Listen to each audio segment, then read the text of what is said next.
Hi, my name is Janelle Ponte. I'm a certified crochet instructor. This is my first time trying to do a tutorial on the web, so bear with me.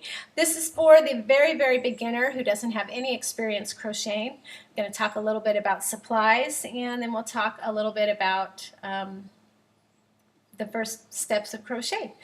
So let's start with supplies. We need a crochet hook, and my favorite are the boy hooks, although I know that the Susan Bate hooks are also very popular. They come in different sizes. If you get a steel hook, which are the smaller ones, let's see if I have one in, well, I know I have one in my stash here. The steel hooks are numbered from 1 up to, I believe, 14. 14 you can just barely see the tip of, because as the number gets bigger, the head gets smaller. This is a size 7. As you can see, it's little tiny there, and this is to be used with crochet thread. Then they get bigger. They go from sizes A all the way up to Q, I believe, which is a really big hook. I don't have the Q with me, but this happens to be an I, which is a 5.5 millimeter sized hook. You'll notice that on every crochet pattern it will tell you what hook size to use. I recommend you start with an I or a J, only because the bigger the hook, the easier it is to learn, sort of. So now we'll talk a little bit about yarns. I highly recommend that when you are just starting to crochet that you use a economical acrylic yarn, just because they tend to not split as much as some of the natural fibers out there, and they're economical. So if you decide you don't like it, then you haven't spent a lot of money. One of my favorites to start people out with is the Red Heart. I highly recommend that you do not get a black and you do not get a white color, but something kind of in between, a blue, not too dark, a blue or a green, even a yellow or an orange. As long as it's not too dark or too light, it should be okay. You just want to be able to see your stitches. So let's talk about what do we do with this skein of yarn once we have it. You'll notice there's kind of yarn coming out of this end, and there's yarn coming out of this end, and what do we do with it? So when you see the yarn that's coming out from the label here and into there, you want to just pull that out. And now we're going to wrap this around and keep our label on. That's really important, because if the label comes off and you use this skein of yarn, it could become a really big tangled mess towards the end of your project. So then we just tuck that in right under our label. Sometimes you purchase a thing of yarn that has a ripped label. I highly recommend you Scotch tape that label together. Try and keep the label. If for some reason you don't have the label, then just any kind of paper will do, just to kind of keep that skein intact. Now we're going to go to the other end of our yarn. Red Heart is really good at having that little tail, that little end there ready for you to pull out, but not always. Sometimes you have to stick your finger way in the very center and pull out what you think will be the tail of it. Sometimes you pull out big chunks of yarn, but you'll use it up later. Like I said, Red Heart is really good at having the end poking out, so that's really good for beginners. Okay, so now let's talk about, I see I have a little knot here, not a big deal. I'm just going to wiggle this out, and voila. Okay, so now we're going to talk about our slip knot, which you need to start with. And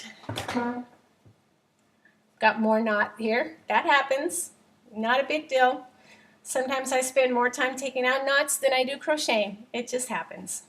I think we're okay though. We're just going to pull this loose and voila. Okay. So this is how I teach a slip knot. Got to get used to using this computer screen.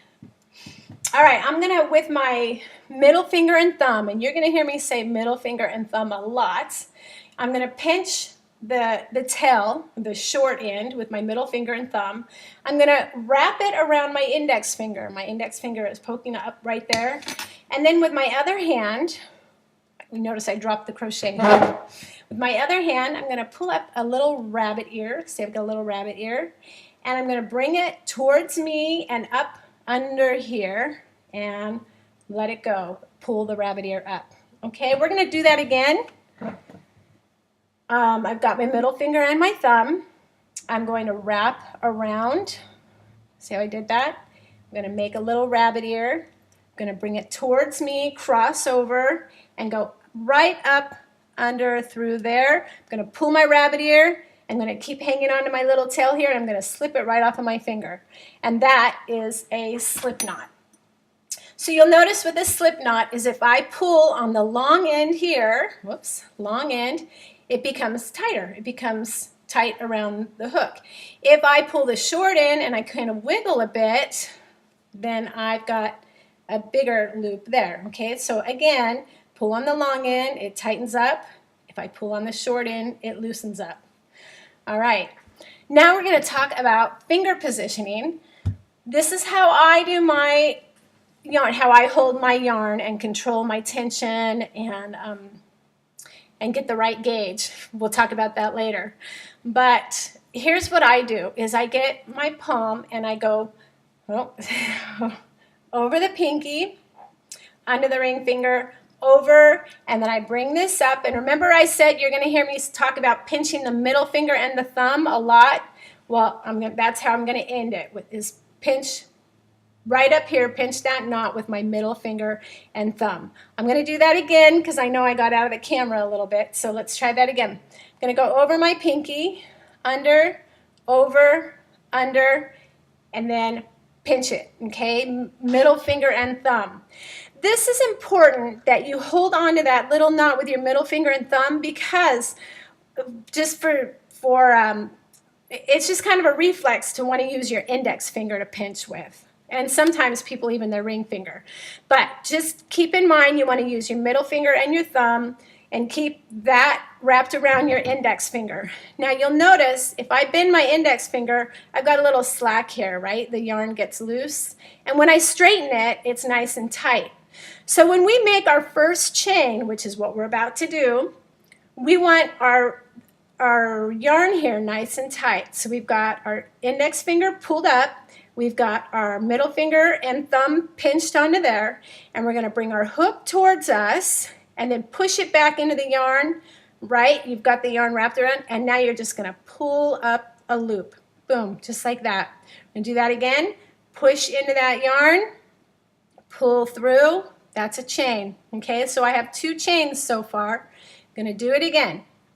Pull back, pull it through. Pull back, pull it through.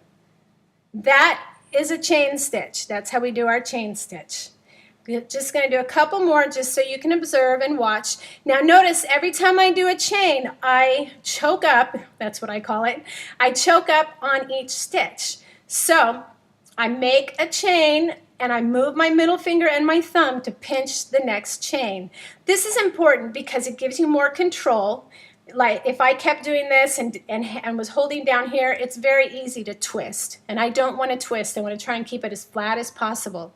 So again, we're going to pull it through and then choke up on that last chain you just made. Again, pull it through and choke up, pull it through and choke up, pull it through and choke up, pull it through and choke up. And there, that is called your chain. So I'm going to end the first tutorial here so you can review and rewind and rewatch. And if you have any questions, please feel free to email me at janelle_sp@yahoo.com. I'll be happy to answer any questions you have. Thank you, and I'll see you on tutorial number 2, single crochet.